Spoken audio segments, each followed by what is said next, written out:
Nigerians have over 100 days until February 25, 2022 when they get to face their affairs again, decide who will be the next president of the Federal Republic of Nigeria and who will occupy the green and red seats of both chambers of the National Assembly. Deciding who gets these jobs has become a norm every 4 years since the 1999 elections when former military head of state Olusegun Obasanjo became civilian president. However, the 2023 election is a dire moment for the country. Indeed, it's dire, with unemployment around 33%, debt levels hitting an all-time high of 41.6 trillion naira, and the country hovering around 4th and 6th on the Global Terrorism Index. Hello there, you're welcome to Nigeria Info Bus Stop YouTube channel, where we keep you up to date with the latest news trends and info in Nigeria and Africa. If you're new to this channel, click the subscribe button and the notification bell so that you don't miss any gist. Now let's get straight to business. In 2023, Nigerians would have fewer choices. They would have a man regarded as the godfather of Nigerian politics, who played a vital role in enthroning the current administration that has placed us in such dicey situation. Yes, the candidate of the ruling All Progressives Congress, Bola Tinubu. Asiwaju Bola Tinubu is a former governor of Lagos State. Next is a former vice president and candidate of the People's Democratic Party who, like the APC candidate, has a contentious and checkered past, Alhaji Atiku Abubakar.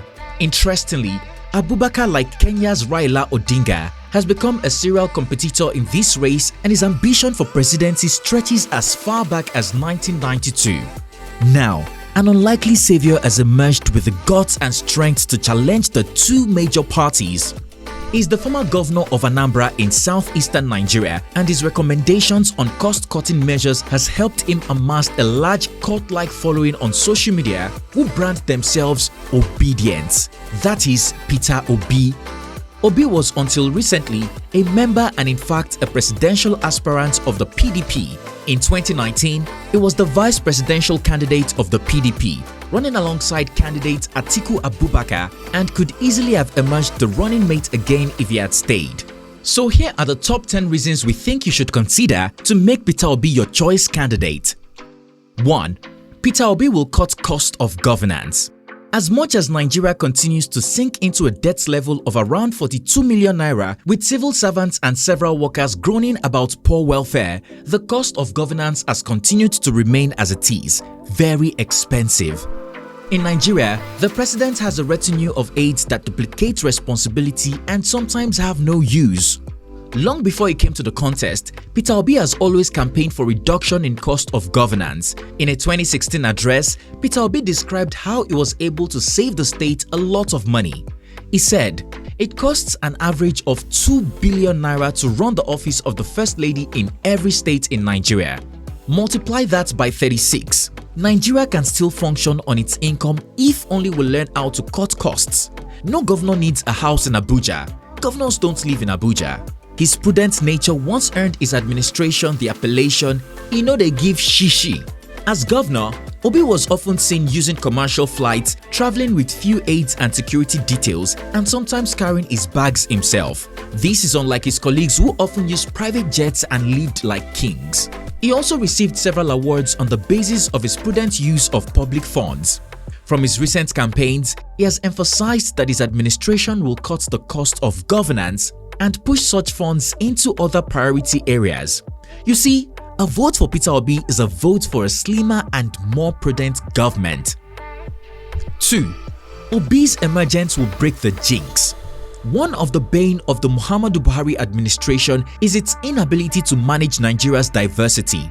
Hence, the country is largely divided along ethnic lines. More importantly, the southeastern part of Nigeria, where Obi hails from, has long been marginalized, never tasting the presidency since Aguiyi Ironsi, Nigeria's first military head of state, who was killed in a coup in July 1966. It sometimes feels like the Igbos are deliberately being punished for their roles in the civil war. In the past few years, some pro-Biafran groups have continued their agitations via unconventional means, leading to the death and destruction of some government facilities and civilians in the southeast. One can only reason that the emergence of Obi will pacify the Igbos, make Nigeria well unified and stronger. It will also importantly break the jinx set against the Igbos and cement the status of Nigeria as a nation where all the ethnic groups have had a shot at the most powerful seats in the country. On the basis of fairness, equity, and justice, the Igbos are deserving of the presidency in 2023 and Peter Obi should be given a chance. 3. Obi is experienced and well prepared. In Nigeria, where years of experience and other qualifications are required to get hired for a job, Peter Obi is well experienced for the job. He has served as a 2-time governor of Anambra State, during which he reshaped the economy of the state and the educational sector. His resilience and aptitude in understanding Nigeria's problem and fixing them prompted the ex-president, Goodluck Jonathan, to appoint him as member of the Presidential Economic Management Team as well as special advisor to the president on finance. As governor, his colleagues recognized his leadership abilities and named him vice chairman of the influential Nigeria's Governors Forum and chairman of the Southeast Governors Forum from 2006 to 2014. In all of these positions, Obi dealt with various peculiar challenges and understands better what the problems are in Nigeria and how to fix them. 4. Obi's economic ideas and business acumen will help turn around our crippling economy.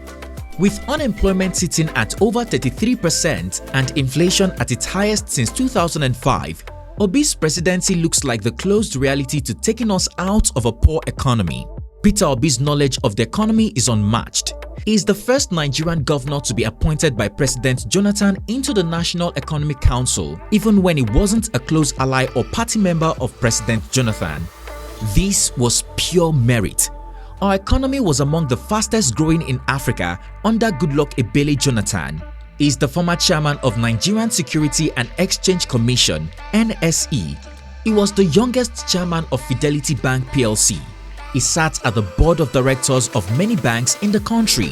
He has served in many federal government economic committees like National Economic Committee on Power Sector Reform, National Economic Council Committee on Sharing of MDGs Funds, National Economic Council Committee on Accurate Data on Nigeria's Oil Import and Export, and many others. It is believed that he will use his wealth of experience in these areas to boost Nigeria's economy and take us back to glory days. 5. Obi's presidency is an end to godfatherism and the cabal.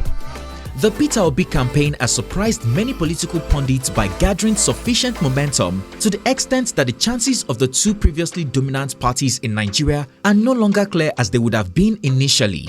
The former Anambra governor is simply running against the establishment.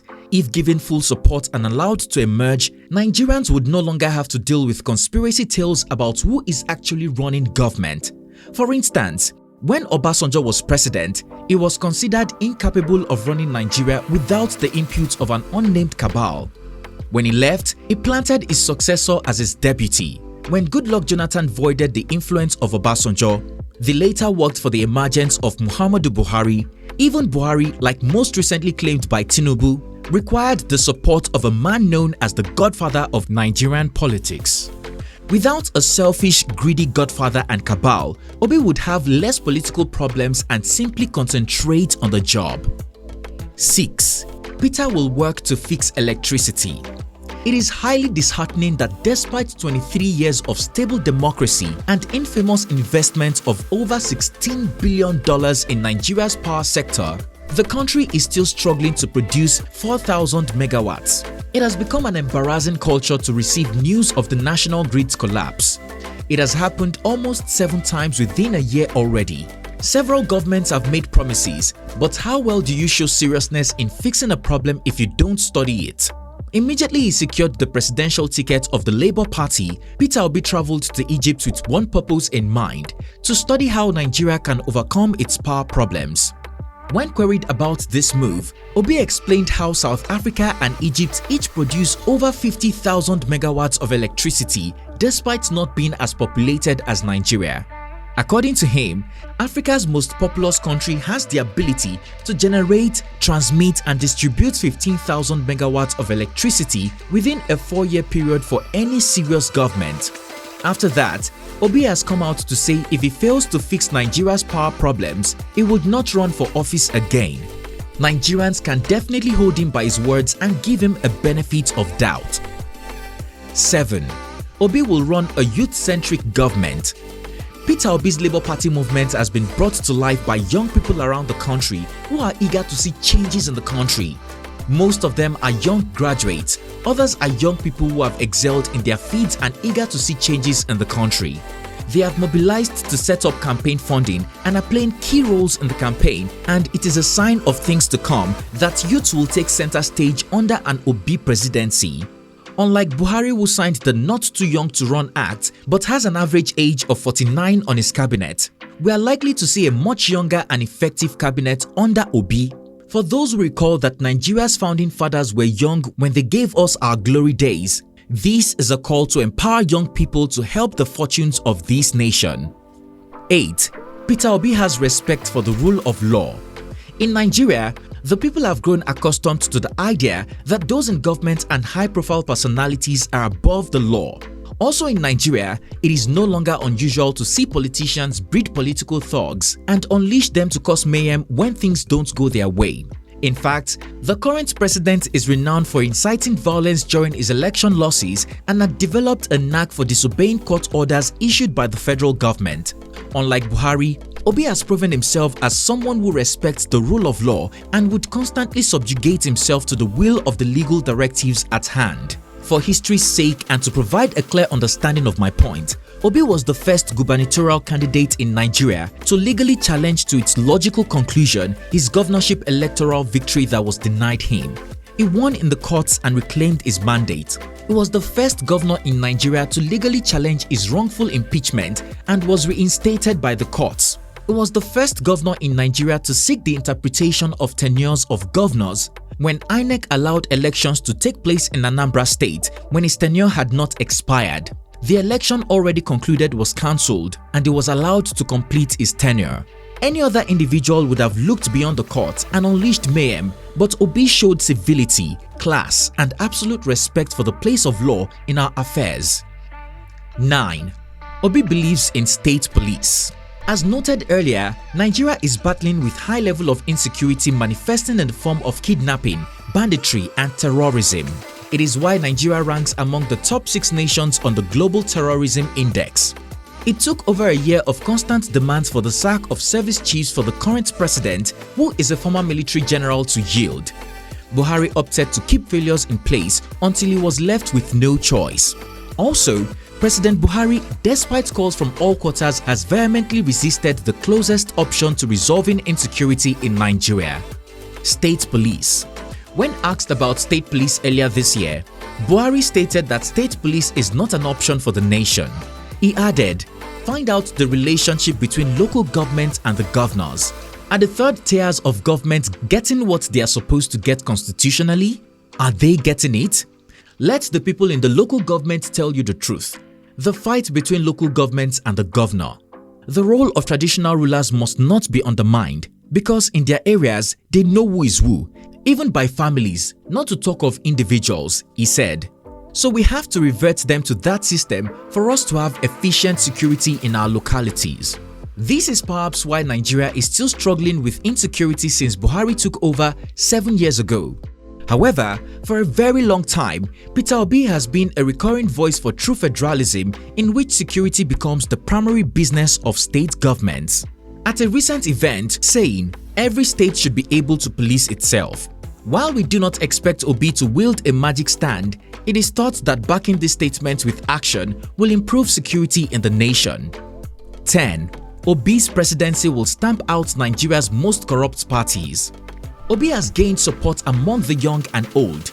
His momentum and win at several opinion polls reflects the anger against Nigeria's major parties, the All Progressives Congress and the People's Democratic Party, who are known for institutionalizing corruption.